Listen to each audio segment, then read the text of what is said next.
The following is an independently produced community access program. The viewpoints expressed are those of the community access producer and do not reflect those of Shaw Cable Systems. The program is presented in response to CRTC policy guidelines regulating community programming.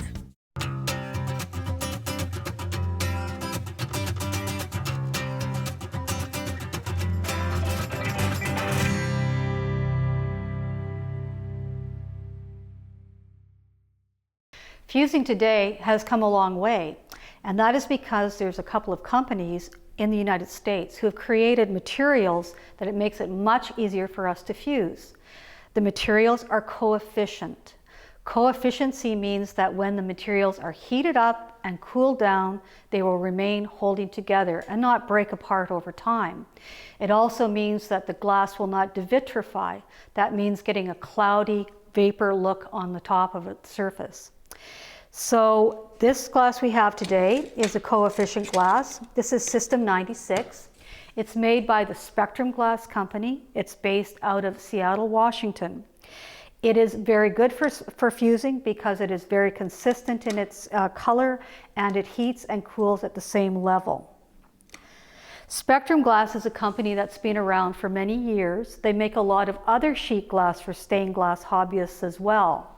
You can use fusible glass for stained glass, but you cannot use stained glass for fusible glass. It doesn't go that way. This glass can be cut the very same way as stained glass, but stained glass will not heat and cool at the same rate. Thus, it'll fall apart in the kiln or after.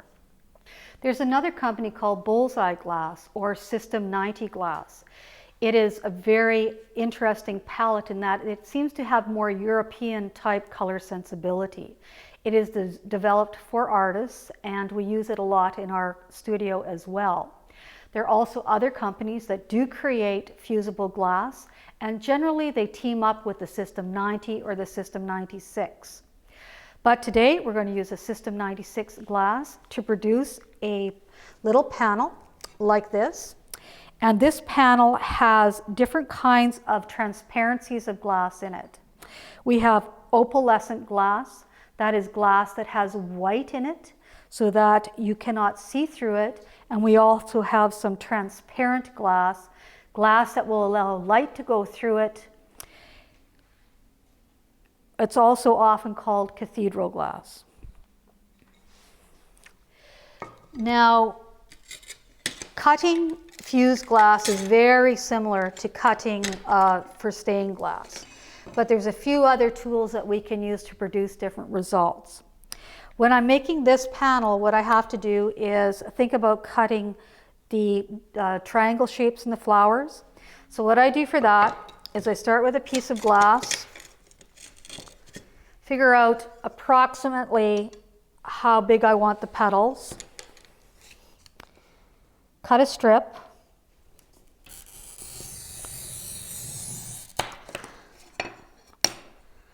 break it, and then I'm going to go back and forth to create the shapes. One thing nice about fusing something like this is that, unlike stained glass, you don't have to be completely accurate. So you can get a very nice result even if you're just a beginner starting out. So I'm going to use my hands, or I'm going to use some pliers to break apart the glass for the flower. I see I need about 8. Need a few more. They don't have to be perfect. If you want perfection, you can use a ruler or draw a line on the glass. But if you use a marker on your glass, you have to be very careful to get all the marker off before you fuse your piece. So I've got one flower,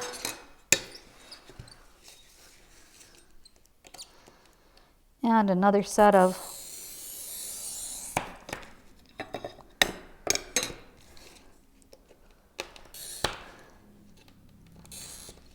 triangles.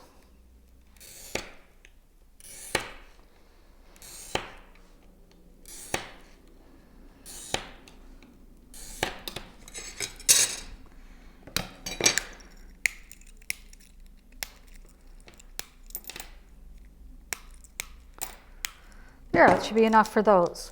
So those are the flower parts. And I have these two little globs. These are already manufactured by the Spectrum company. And they are compatible glass, not just your regular glass globs, but they are what I'll use for the center of the flowers. Spectrum has these little globs. Bullseye does not produce those. There's a lot of other different kinds of specialty glass that both companies produce, which I'll introduce in the next show. Now I'm going to make some of the background colors. So we have a turquoise.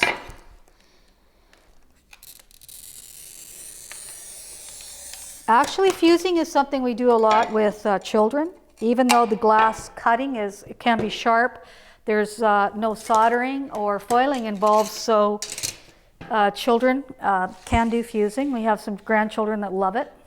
So what I'm going to do is I'm going to use this cutter, and this is a mosaic cutter. And I start with a strip, and then I can produce little squares very, very quickly. And it's always good to have something to stop the glass. Often I use a cardboard box so it doesn't go into the next person's work zone. So I'll make a lot of these little pieces for the backgrounds. And the tiny, tiny pieces are made the same way. I'm using a piece of blue iridescent glass. So this glass is a transparent or cathedral glass, and it has a mother of pearl shine to it. You can tell the iridescent side with your fingernails. If you scrape it and you can hear it, you'll know it's iridescent. Drives some people crazy to hear that.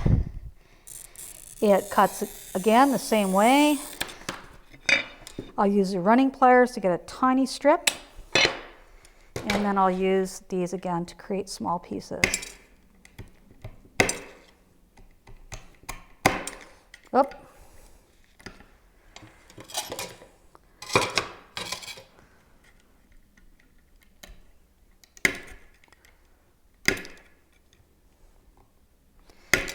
So you see, you don't have to be exact to do this mosaic type of cutting.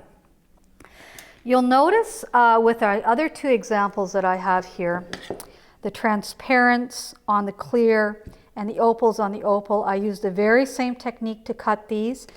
How I got these really nice long lines in here that are quite organic is I used this same tool, except I used a wider piece of glass, and you can get a nice long strip that are varying shapes.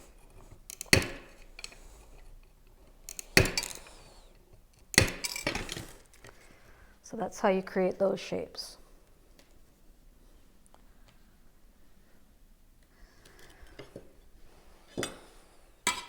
Well, I just have to keep cutting and get some more material together.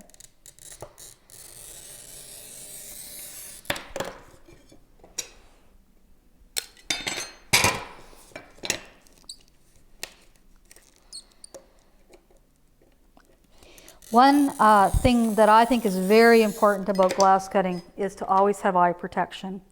If you do not wear glasses, it's very important for you to cover your eyes. And another thing that I find out that people that come and take classes in the studio in the summer, they show up with sandals on their feet, and that's really not a good idea either. You should always have closed-toed shoes because glass does fall onto your feet.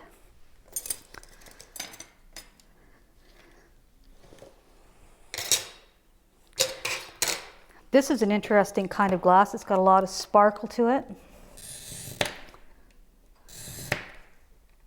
My granddaughter was helping me get these supplies together for the class, and this is her favorite.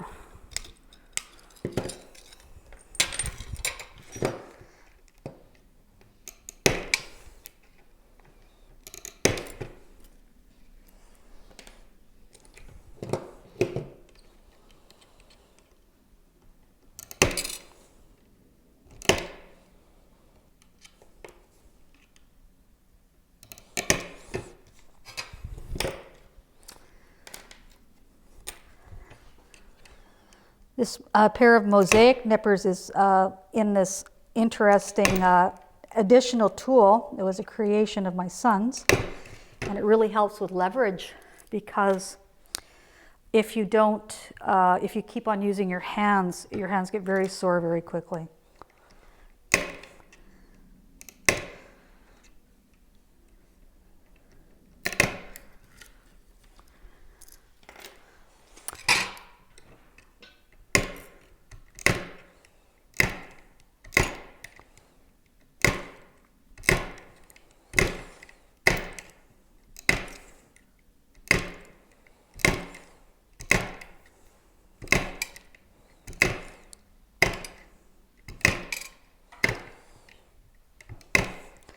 Another safety measure, as you notice, there's a lot of different little shards of glass all over the table, and it's really important to keep your surfaces clean. What you want to do is use a brush and clean off your area. Never spread your pieces around with your hands. That's how you get cut. Get rid of all those little scraps of glass. People often ask us what we do with our scrap glass or little pieces. You can't recycle it, unfortunately. It's not taken because it's sharp little bits and of the color. So it just becomes part of landfill. Now I'm going to clean the glass and glue it to make this panel. The panel is not going to look exactly like this, but it'll look similar. Don't ever want to do anything exactly the same twice. What I use is a piece of coefficient 96 glass for the bottom. Yes, it's clear, and it's made by the Spectrum company as well. Everything has to be coefficient. We use just ordinary window cleaner. One thing you have to try to avoid, though, is you don't want to leave any of the window cleaner on your glass. Some people tend to try to dilute it 50-50. You just don't want to have any cleaner left, but you want your glass to be very nice and clean. Even your fingerprints, even if your hands are clean, little oily fingerprints can show up on your glass as well. I've seen plates that had fingerprints in between the two pieces of glass. There's absolutely no way to get rid of it. Okay, pretty clean. The next step I do is I put a roll of tape down so I can put my clear glass on top of it. The reason I like to build on the surface is because when I go to pick it up, it's not stuck to the paper and it's very easy to move and bring up and down. Okay, now what we use for gluing is a fuser's glue. This one is made by the Hotline company. And what it does is that it doesn't set up right away. It doesn't become hard right away, but it will become sticky. And if left over a few hours, it will set up. The reason you should use a fuser's glue instead of any other kind of glue is that it will burn off in the kiln. If you have a glue that won't burn off, then you're going to be left with all sorts of marks and sticky situations. What I do in a situation like this is that I will start with my major image first. So I'll decide where the flowers are going to be placed on. Now I could use a different color for the back of this piece as well. I don't have to use clear. I could use white, which would work quite well. But I couldn't use black because I am using some transparent glass and it wouldn't show up against the black. So you'd have to use white or a very light color. A really simple way to put the glue on is to put a drop just right beside the glass, and you can see that the glue will wick underneath the piece of glass. We don't want a lot of glue, just a little bit. A little bit will do just fine. One more. Okay. Now the second flower.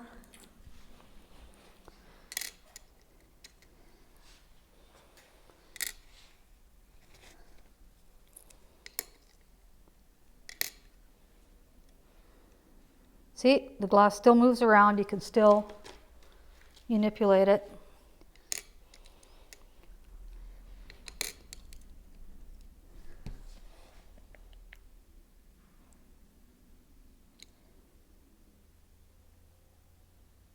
that didn't go underneath, but it's okay. I'm not putting on too much.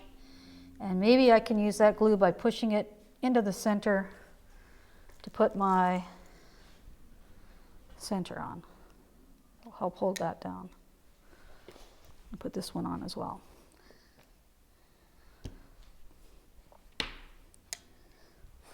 Then I'd think about the stems, figure out how long I have to cut them.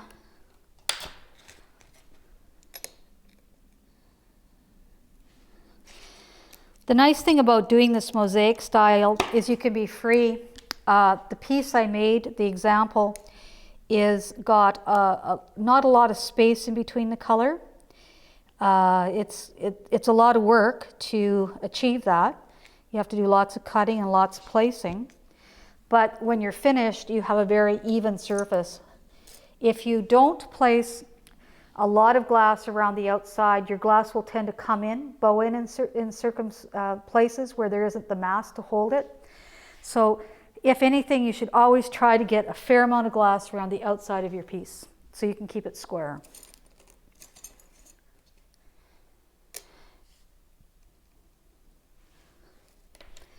So you can see if you have your glass cut already, if you didn't have to cut it, you could easily do this with children or anybody.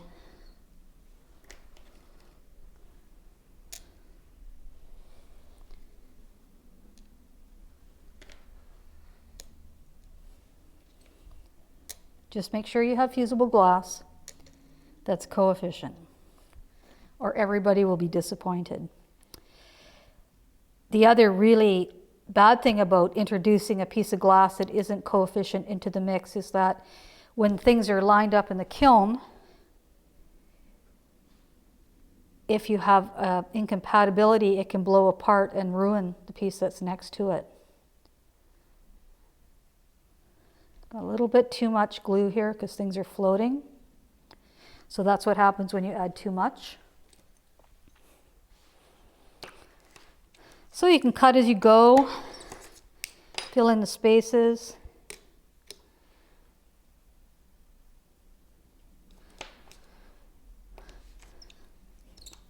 It's a nice break from stained glass because you don't have to be quite so accurate. Although we will introduce different fusing techniques that require a lot of accuracy.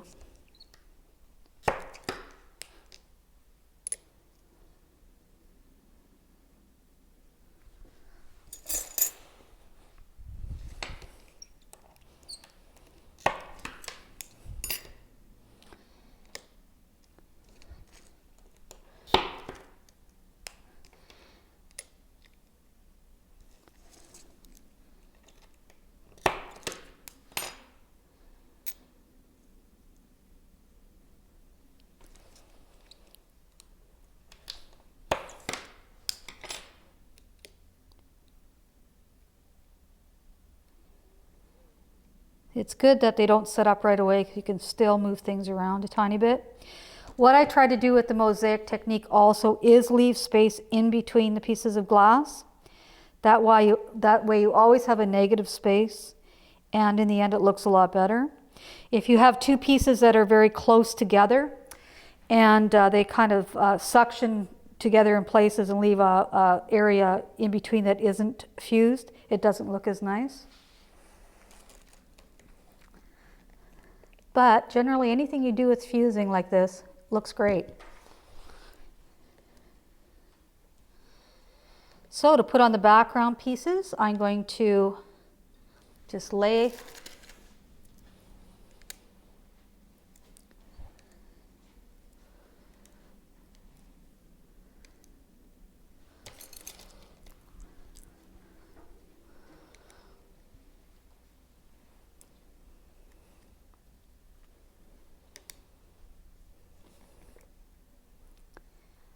When I say mosaic technique, I'm just talking about using small pieces of glass to make a piece of art. There's many different kinds of materials you can use in mosaics.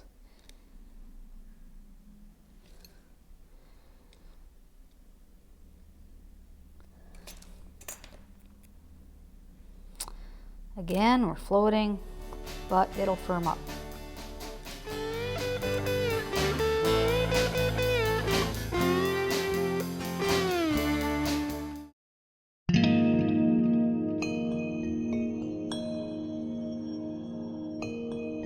Fused glass is a technique that has really gained in popularity in the last few years.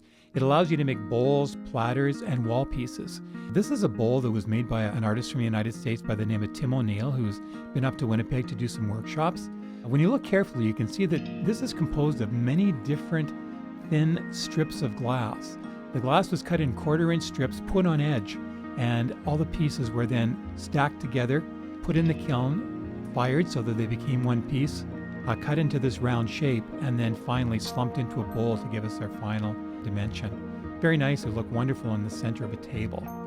Very similar piece here where he's used squares instead of the strips to create a very interesting looking piece.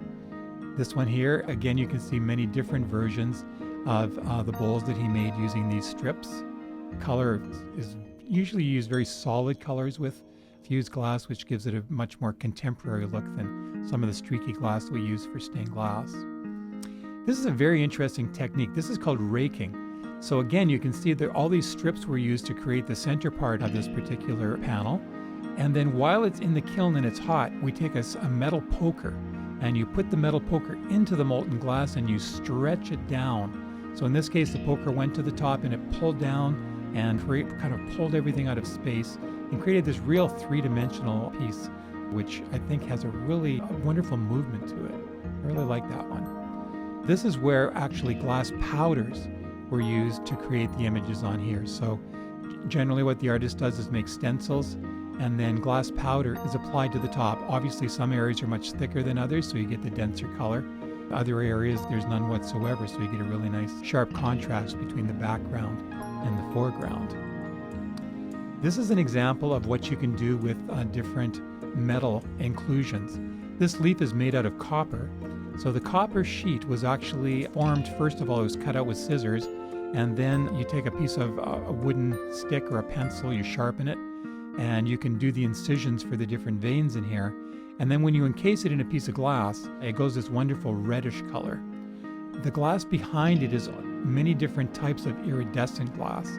Iridescence is a particular film that is sprayed onto the glass when it's hot, and it gives us this interesting oil on water look, which can be very effective, especially in this kind of a piece. This is what Matthew McMillan calls his lentil bowls. He's made a number of these in different colors. So very similar concept where these were done flat, put into a mold to form them. The hole was cut out of the top using a drill with a special bit that is used for cutting glass. And then the two bowls, one on top of the other, were attached together to form a three-dimensional piece. Very nice for dried flowers, or you could even have live flowers in here with water. It is watertight.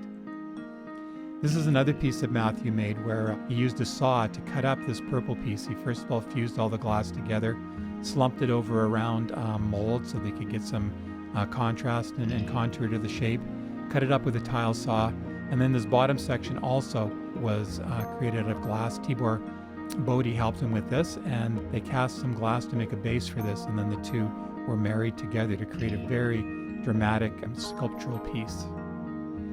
These are some other pieces that Matthew did. They're signs, which again, he made these fused pieces that were used for the focal point of this particular sign. So you can see there is the cross on the back, there is a white section for the one animal, and then the cat in the front is another piece of similar blue glass to the background.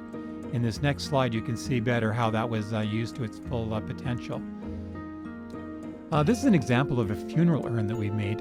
This particular person grew up in the prairie, so you can see wheat was embossed onto the one side of the urn. On the other side is the family tree. You can see all the little dots representing the mother, the father, the parents, and all the grandchildren. This particular person was also an engineer, so on the back there's a number of cogs that relate to the work that he did during his life.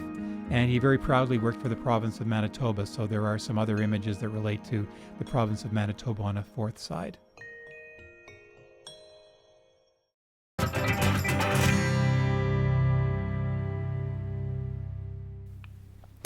So now we have all the pieces glued onto the base plate. It's ready to get into the kiln. What we're going to use to put in the kiln is a kiln shelf. Now this kiln shelf has a kiln wash on it.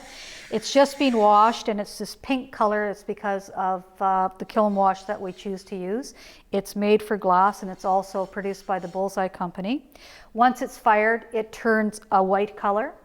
You don't have to prime your shelf each time you use it, but you should clean them and prime them when you start seeing that the primer is starting to chip off.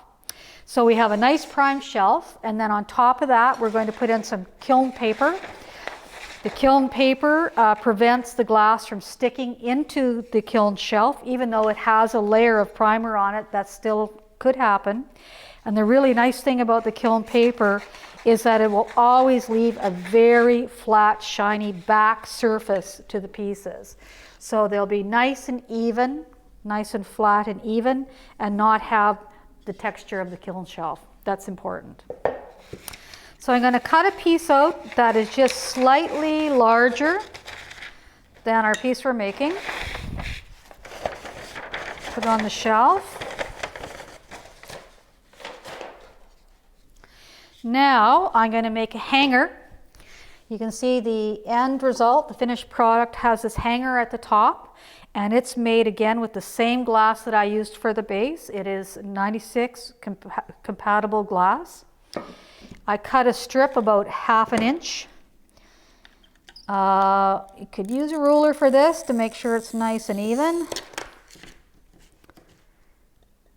But the 30 years experience is coming in handy right now.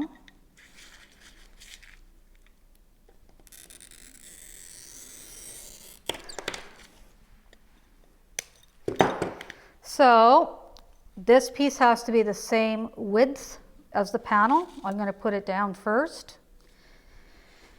And this is where that roll of tape comes in really handy, because I can just pick up a piece right on the side, not get fingerprints on the back, and nothing falls out. So I'm going to put it down. Well, I forgot a step. This is good. A few things moved. I actually want to cut the rails first.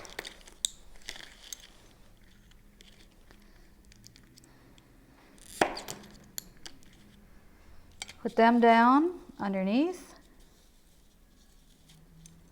Make sure you have even spacing. I line it up like this so that when you hang it up, you can put your piece of fish line around here and up and here, so it will hang evenly. If I move these out to the ends, you'd have trouble doing that. Now, I pick up the piece of glass and set it right on the rails.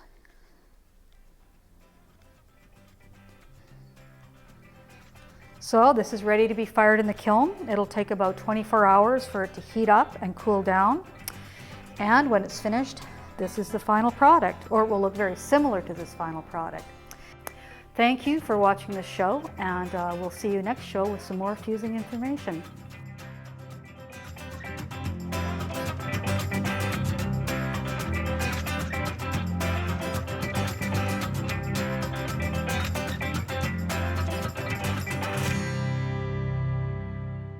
The proceeding was an independently produced community access program. The viewpoints expressed are those of the community access producer and do not reflect those of Shaw Cable Systems.